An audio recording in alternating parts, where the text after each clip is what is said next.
आकाशवाणी मुंबई.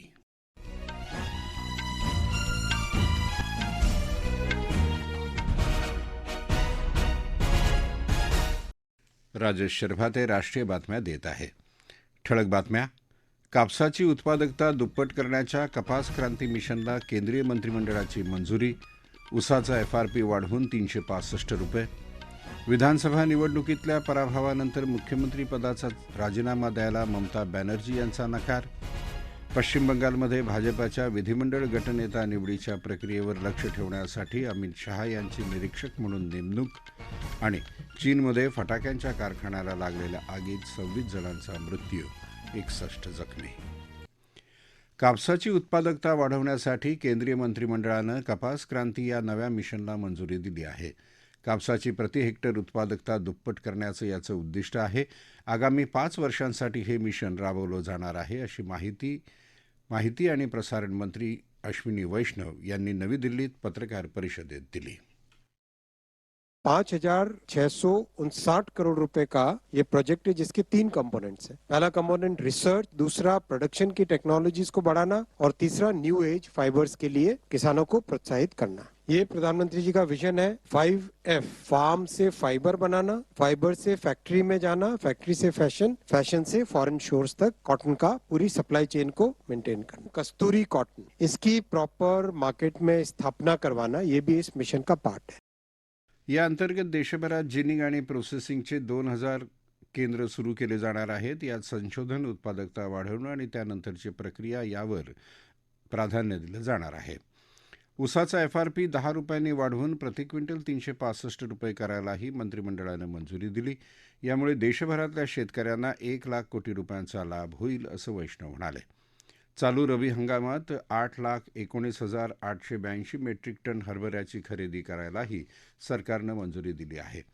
तसंच या खरेदीसाठी महिनाभराची मुदतवाढ सरकारनं दिली असून आता 29 मेपर्यंत राज्यात हरभरा खरेदी सुरू राहील. केंद्रीय मंत्रिमंडळानं MSME, बिगर MSME आणि विमान कंपन्यांसाठी एमर्जन्सी क्रेडिट लाईन गॅरंटी योजनेला पण आज मान्यता दिली. या अंतर्गत MSMEला कर्ज घेताना कुठलंही तारण द्यावं लागणार नाही, तर इतर क्षेत्रातल्या कंपन्यांना कर्ज रकमेच्या केवळ 10% तारण देण्याची गरज असेल. गुजरातमध्ये आणखी 2 सेमीकंडक्टर प्रकल्प सुरू करायलाही मंत्रिमंडळानं मान्यता दिली. सर्वोच्च न्यायालयातल्या न्यायाधीशांची संख्या 33 वरून 37 करायलाही केंद्र सरकारनं आज मंजुरी दिली. पश्चिम बंगालच्या मुख्यमंत्री ममता बॅनर्जी यांनी पदाचा राजीनामा द्यायला नकार दिला आहे. त्या आज कोलकाता इथं वार्ताहर परिषदेत बोलत होत्या. पश्चिम बंगाल विधानसभा निवडणुकीतला तृणमूल काँग्रेसचा पराभव हा जनादेश नसून भाजपानं जवळपास 100 जागा गैरप्रकार करून जिंकल्याचा आणि निवडणूक आयुक्त ज्ञानेश कुमार यांनी जनतेचे लोकशाही हक्क पायदळी तोडवल्याचा गंभीर आरोप बॅनर्जी यांनी केला. विधानसभा निवडणुकीत निवडणूक आयोगानं उघड भाजपाची बाजू घेतली. तृणमूलचा पराभव लोकांनी केला नसून हा एका षडयंत्राचा परिणाम आहे. यामुळे राजीनामा देण्याचा प्रश्नच उद्भवत नाही, असं बॅनर्जी म्हणाल्या. निवडणूक आयोग नियमानुसार कारवाई करायला मोकळा आहे, असं त्या म्हणाल्या. निकालानंतर तृणमूलच्या नेत्या आणि कार्यकर्त्यांवर हल्ले होत असून या परिस्थितीचा आढावा घेण्यासाठी 10 सदस्यीय तथ्यशोधन समिती स्थापण्याची घोषणाही त्यांनी केली. पश्चिम बंगाल विधानसभा निवडणुकीत प्रचंड बहुमत मिळवल्यानंतर नवीन सरकारच्या स्थापनेच्या तयारीला वेग आला आहे. नवीन सरकारचा शपथविधी रवींद्रनाथ टागोर यांच्या जन्मदिनी म्हणजेच 9 मे रोजी होईल, असं सांगितलं जात आहे. या कार्यक्रमाला प्रधानमंत्री नरेंद्र मोदी आणि केंद्रीय गृहमंत्री अमित शहा उपस्थित राहतील, अशी शक्यता आहे. पश्चिम बंगाल विधिमंडळ पक्षाच्या नेत्याच्या निवड प्रक्रियेवर देखरेख करण्यासाठी भाजपनं पक्षाचे ज्येष्ठ नेते आणि केंद्रीय गृहमंत्री अमित शहा यांची निरीक्षक म्हणून नियुक्ती केली आहे. तसंच ओदिशाचे मुख्यमंत्री मोहन चरण मांझी हे सहनिरीक्षक असतील. तर आसाम विधिमंडळ पक्षाच्या नेत्याच्या निवड प्रक्रियेसाठी केंद्रीय मंत्री JP नड्डा यांची निरीक्षक म्हणून नियुक्ती झाली आहे. हरियाणाचा मुख्यमंत्री नायब सिंग सैनी सहनिरीक्षक असतील. तामिळनाडूमध्ये TVK पक्षाच्या आमदारांनी अभिनेता जोसेफ थलपती यांची विधिमंडळ पक्षाच्या नेतेपदी निवड केली आहे. चेन्नईजवळ झालेल्या पक्षाच्या बैठकीत आज ही निवड झाली. दरम्यान तामिळनाडूचे मुख्यमंत्री MK स्टॅलिन यांनी पराभव स्वीकारून राज्यपालांकडे राजीनामा सुपूर्द केला आहे. मजबूत विरोधी पक्ष म्हणून द्रमुक काम करेल, असं स्टॅलिन म्हणाले. केरळमध्ये सत्ता स्थापनेच्या संदर्भात UDFमध्ये अनौपचारिक बैठका सुरू आहेत. पुद्दुचेरी विधानसभा निवडणुकीतल्या विजयानंतर भाजपाच्या आमदारांची बैठक आज झाली. यात आमदार ए नमसिवयम यांची भाजपाच्या विधिमंडळ पक्षाच्या नेतेपदी निवड करण्यात आली. या बैठकीला भाजपच्या 4 आमदारांसह एलजेके पक्षाचे आणि अपक्ष आमदारही उपस्थित होते. भाजपाचे प्रदेशाध्यक्ष बी पी रामलिंगम आणि केंद्रीय मंत्री मनसुख मांडवीय यांच्या उपस्थितीत ही बैठक झाली. कोलकात्याचे पोलीस उपआयुक्त शांतनू सिन्हा बिश्वास यांना ईडी अर्थात सक्तवसुली संचालनालयानं लुकआउट नोटीस जारी केली आहे. मनी लॉन्ड्रिंगच्या 2 प्रकरणांमध्ये चौकशी करण्यासाठी ईडीनं बिश्वास यांना नोटीस पाठवली होती. त्यावर बिश्वास यांनी उत्तर दिलं नाही. तसंच ईडीच्या कार्यालयात ते हजर झाले नाहीत. बिश्वास देश सोडून जाण्याची शक्यता असल्याचं सांगितलं जात असल्यानं ईडीनं त्यांना लुकआउट नोटीस जारी केली आहे. या राष्ट्रीय बातम्या आकाशवाणीच्या मुंबई केंद्रावरून देत आहोत. आकाशवाणी मुंबईच्या एअर न्यूज मुंबई या इन्स्टाग्राम पेजवर तुम्हाला दिवसभर महत्त्वाच्या बातम्या वाचता येतील.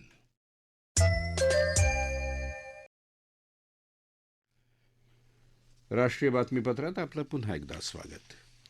आंतरधर्मीय विवाह केला म्हणून पारशी महिलेला धर्मातून बहिष्कृत करणं हे प्रथमदर्शनी भेदभाव करणारं असल्याचं मत सर्वोच्च न्यायालयानं नोंदवलं आहे. संविधानानुसार नागरिकांना आवडीच्या धर्माचं पालन करण्याचा जन्मसिद्ध अधिकार आहे आणि लग्नामुळे तो काढून घेता येणार नाही असं सर्वोच्च न्यायालयानं म्हटलं आहे. पारशी महिलेनं हिंदू पुरुषाशी लग्न केल्याच्या संदर्भात न्यायालयानं हे मत नोंदवलं आहे.